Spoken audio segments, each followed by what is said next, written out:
Right, what's happening, guys and girls? Welcome back to the channel. This is an interesting video because I feel like it's the elephant in the room right now. Over 40% of new car sales are electric cars. I'm hearing the words more and more every single day. You know how many conversations I've had about the switch over from ICE engines being banned in 2030 or 2025, whenever it is, and how much people are talking about infrastructure, range anxiety, electric cars, the fact that every time you look at a new car launch, it's either a hybrid or electric vehicle. For us car lovers, I have to admit, I've been exactly the same as you guys. I've just been like, la la la la la la la la, not happening. I've almost got to the point now where I'm accepting that it is happening. I've built this channel on being a petrol head. I've always been a petrol head since I was a young girl. Do you know the 930 Turbo, the E21, the S15, the Vitara, the E92 M3, all these cars, the reason why I love them, I mean, there's lots of reasons why I love them, but a lot of it lies in the heart and soul, in the engine of the car. So for me, electric is something that I've really, really struggled with. And even the thoughts of changing over and there being no more ICE engines in the world kind of, I don't know, scares me. It does. I've always been so reluctant. I've had lots of reservations about electric cars. I don't think it's quite there yet. I don't think we're ready to switch over. There's just so many questions that I have. Practical questions. Things like, how am I going to charge it? What happens if everybody on my street gets an electric car? Like, what happens to the grid then? What happens if someone's in the charging space and I need to charge? What if I break down? What if it runs out of battery? What happens when these things set on fire? What about all of these questions that I have? Where does it come from? What's happening next?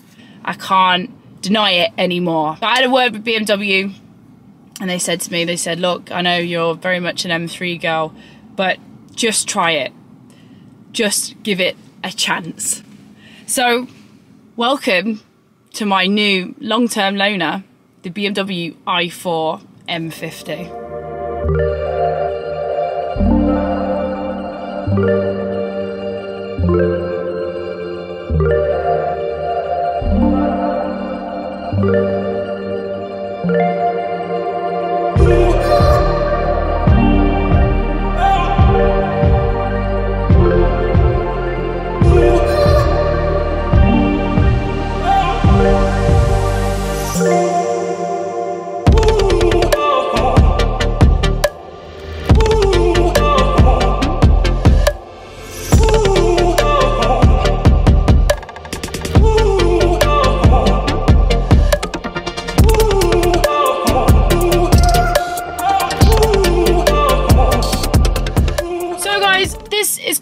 An experiment for the next 2 months. This car is going to be staying with me. I'm also working with Podpoint on this because I'm telling you now, Podpoint are going to be the saviour of this entire operation. I've already had the car for a few weeks to see what it's like to live without a home charger.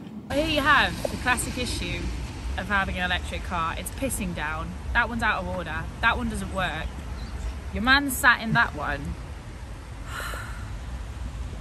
And Podpoint very kindly are working with me to ensure that I now have a home charging facility.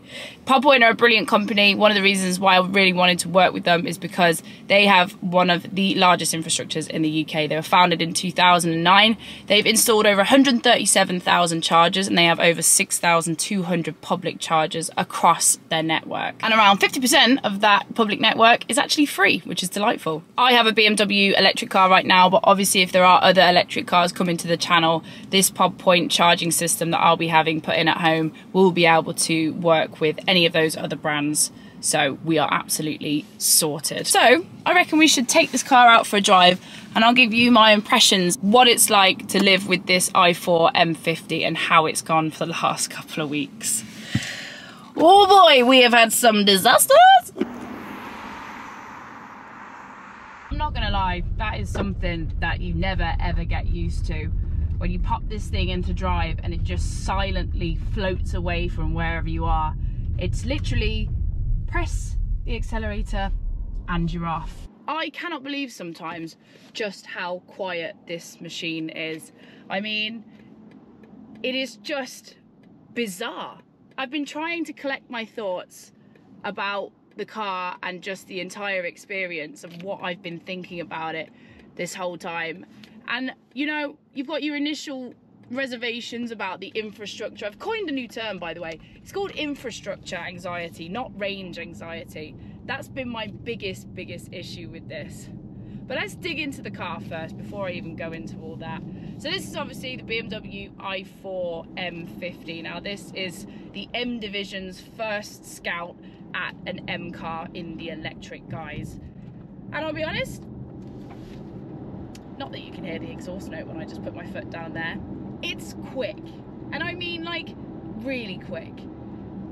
The instantaneous torque of an electric engine is always really fun. I mean, you can pop the thing into sports boost mode, which is the one where it's kind of a bit like your Tesla's ludicrous mode, and it absolutely lurches. It's like almost like being on an elastic band, the way it just pings and sets off.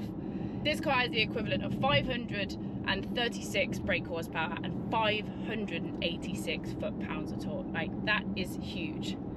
But I'll be honest, one thing that I really do recognise about the i4 M50 is the fact that this car is very heavy, right? This car is over 2.2 tons. Now, when you look at it, the G80 M3, which is the only thing that I could sort of have a direct comparison to, even though this is technically a 4 Series Grand Tourer, Grand Coupe platform, the G80 is just over 1700 kg, and this thing comes in at over 450 kg heavier, which, you know, kind of takes the fun out of it a little bit, because when you're in the corners you can really kind of feel the weight of the thing. To be honest, as far as driving impressions, because there's no sort of like gearbox, or there's no noise, there's no... I really struggle to find the connection with driving when I'm driving this machine. So I kind of changed my mindset about it. I was like, right, if I was being really brutally honest, this car is being used as an A to B car. I had to change my entire mindset about it. I was like, right, okay, this isn't something that I'm going to go out and drive to enjoy, because at the end of the day, I don't even know what to tell you about it, because other than it's really fast in a straight line and you can do that a few times, brilliant for overtaking, I will say that, it doesn't really invoke the joy of driving for me. Is that really bad that I said that? But that's how I feel. This car is touted as a performance car, you know, like, and that's exactly what it does. It does what it says on the tin. It's 0 to 60 sprint in 3.3 seconds.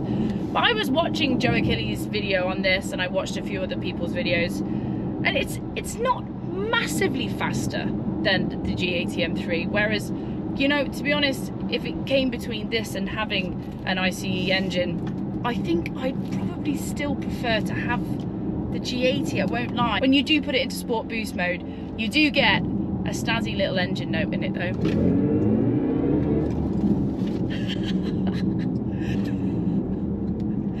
Why have they made it make that noise?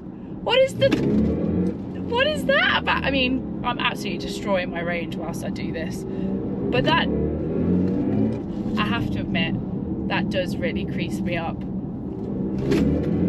All right, last one, all right, last one. The person in front is gonna think I'm an absolute lunatic. Just, anyway, let's put it back into Eco Pro for now. We don't need the noise, the panpipes. I mean, yeah, it is a very comfortable machine. Driving A to B, I cannot fault it. The Harman Kardon sound system, absolutely wicked. The infotainment system, they really upgraded the whole thing. Pet peeves, minor thing. Lots of screens everywhere and not so many buttons. I'm very much the type of person that prefers to have buttons to actually change all the climate controls and things like that. And I have to admit, it's quite busy on the infotainment. There's a lot of stuff in there. I just pop it straight into Apple CarPlay and forget it, because I can't, there's just so much going on. But the main thing I guess people are going to be sort of asking me about with this car is range anxiety. How much range have I been getting? Now, I don't know whether it's because I've been driving like a dick, but I'm getting about 230 miles range per full 100% charge. I'm pretty sure it's supposed to be more than that, but it kind of adapts to your driving style. So I'm gonna throw it out there. It's not BMW's fault. It's probably my lead foot and doing things like you just saw a minute ago that's caused that. But do you know why today is a really good day? Because I have been surviving over the last 2 weeks without a home charger, and I am on my way home now because there is a Podpoint engineer waiting at my house to install my home charger, which is going to be the key to all of this, guys, because without that, I'm being serious, I can't do it. I'd honestly think about sending the car back. Dedicated EV home chargers are installed by qualified specialist installers like Podpoint. The installation process involves wall mounting the charge point on an exterior wall or garage like mine, near to where you park, and connecting it safely to the mains electricity supply. On average, an installation should take around 3 hours, but this guy, he was bang on it. He was in and out in about 2.5 hours. The Podpoint Solo 3 home charger is a compact, weatherproof unit that mounts to a wall with a connected charging cable or a socket for plugging in a portable charging cable. I've got the one where it's the socket for plugging in a portable charging cable, just in case in the future I have a different electric car or I have a pressed car or so on and so forth.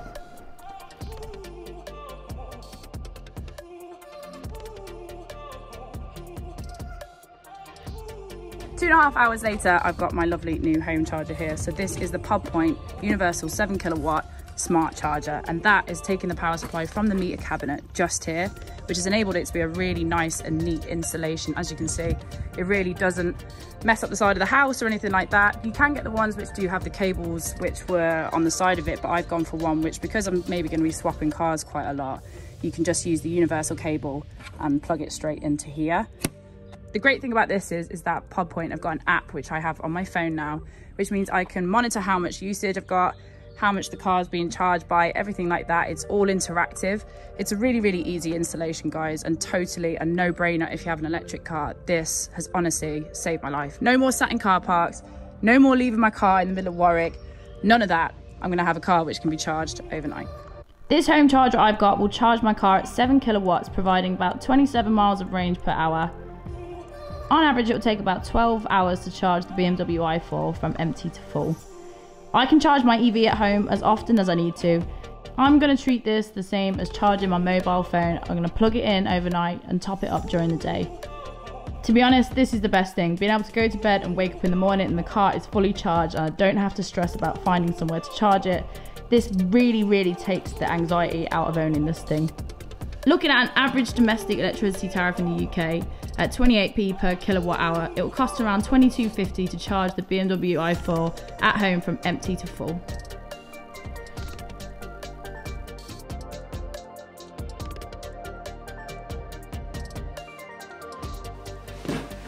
Okay, that is an absolute lifesaver now that has been done. A big thank you to Podpoint for sorting that out with my home charger.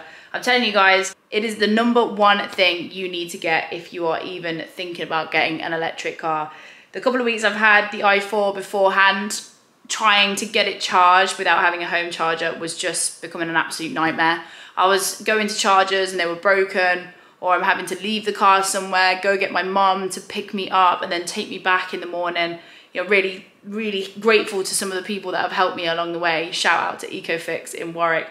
They've been utter lifesavers with getting the car charged for me before Podpoint came along and saved the day. Really handy. I've got all of the charging information on my phone here, so I can keep an eye on how charged the car is, etc, etc.